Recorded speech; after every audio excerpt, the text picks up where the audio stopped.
When I first moved to Scandinavia, I thought the biggest adjustments would be practical. Coming from Florida, you might naturally think the weather. Also, of course, the language.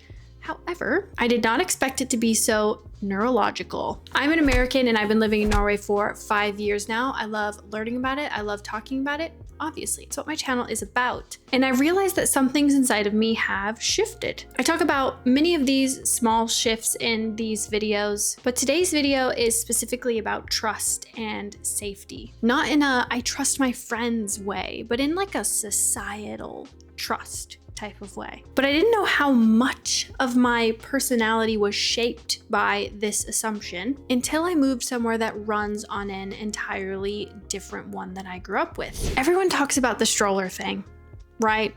Scandinavia and the stroller thing. I actually think it's such a great example of social trust in Scandinavia and a great starting point for my emotional reckoning. We've all seen it before.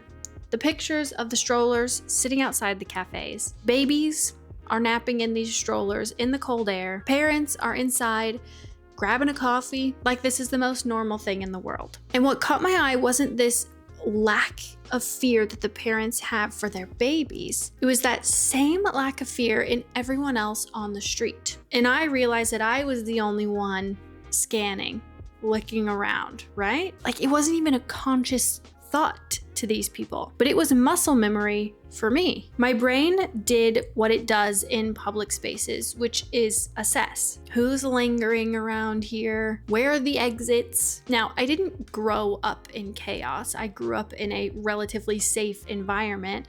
I grew up in a normal American town, but normal for me included this kind of low level of vigilance. Lock your car, don't leave your purse unattended, just don't be careless. But then the stroller became background because I noticed something else. The diaper bags hanging off the handles. And that detail did me in. Because leaving a baby outside, I guess, can be framed as a cultural norm, right? Fresh air, independence, Nordic hardness. Fine, I can conceptualize that. But leaving the bag, the wallet, the extra clothes, the small, easily transferable objects that could disappear in seconds. And then I was like, these people assume that the other people walking past aren't gonna exploit the opportunity to steal something simply because it exists in front of them. And, you know, life goes on. But I slowly began noticing this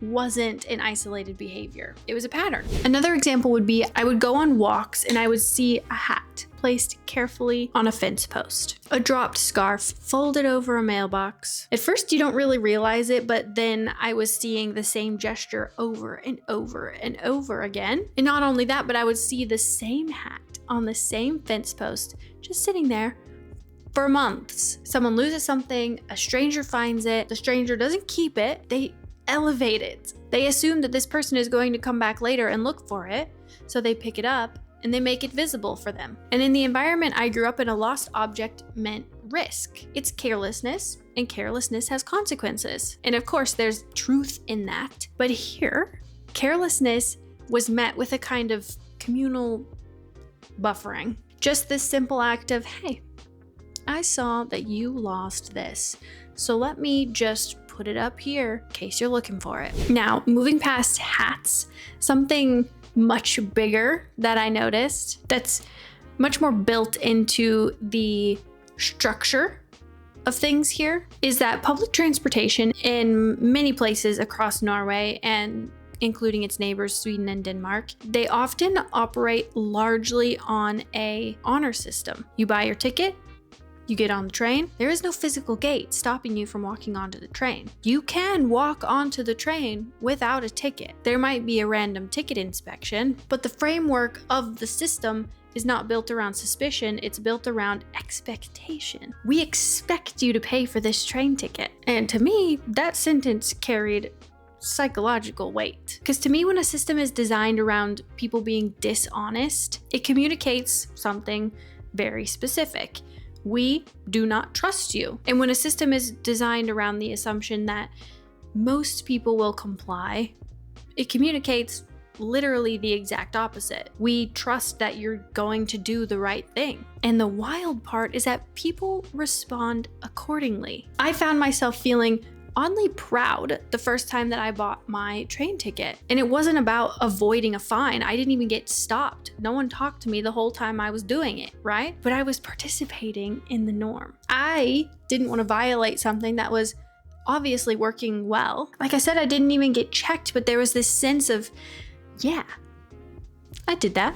What unsettled me the most wasn't that Scandinavia has high trust. It was realizing how much distrust I have. I used to think that being slightly guarded was simply just being realistic. And to be fair, I don't think that being cautious is foolish. There are reasons different societies evolve different norms. Context matters, history matters, scale, of course, matters. But I began to ask myself a sort of uncomfortable question, which was how much of my guardedness was actually protection and how much of it was just habit. Living here has slowly dismantled some of that habit. I noticed it first at night, walking home from the train station only to realize that I wasn't rehearsing emergency scenarios in my head. And it's of course not that danger has ceased to exist. It's the baseline expectation that has shifted. And I don't think it made me naive either. If anything, it made me more observant, just in a different way.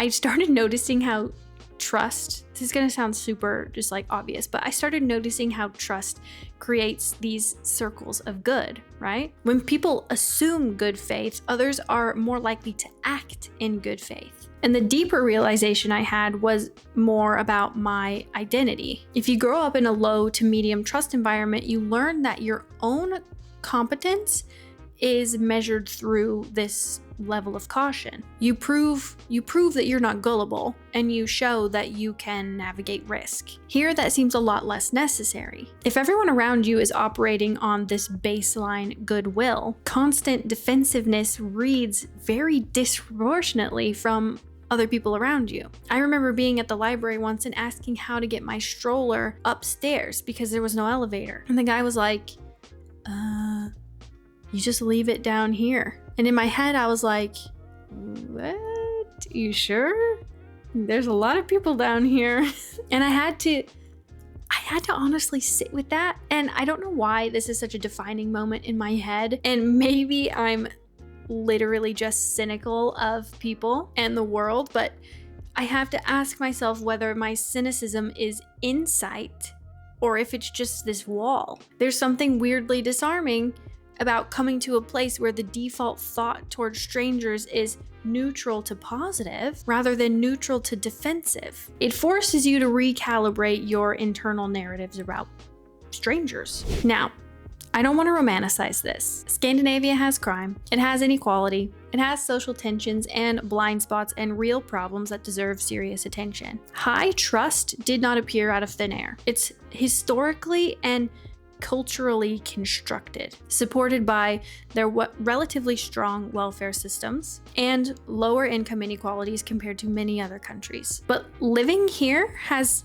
given me the opportunity to think about these things. I've experienced what it feels like when a society assumes cooperation first. So full circle. The stroller outside the cafe isn't the story anymore. It's kind of the symbol of the story. And the diaper bag left hanging is not recklessness, it's a quiet vote of confidence in humanity. And I don't know if I would have believed that vote before living here. Now, I still lock my door, I still have instincts shaped from where I'm from, but there's more space in me now. I have less automatic suspicion, more curiosity, more willingness to assume that most people, most of the time, are simply trying to get through their day without harming anyone else just like I am. And not only do I now apply that here, I also apply it more when I go back to the US. Let me know down below what you think. Perhaps I'm just cynical and jaded and guarded, but I hope you enjoyed this video. Don't forget to like, subscribe, share. Like 80-something% of you guys that watch these videos are not subscribed, so please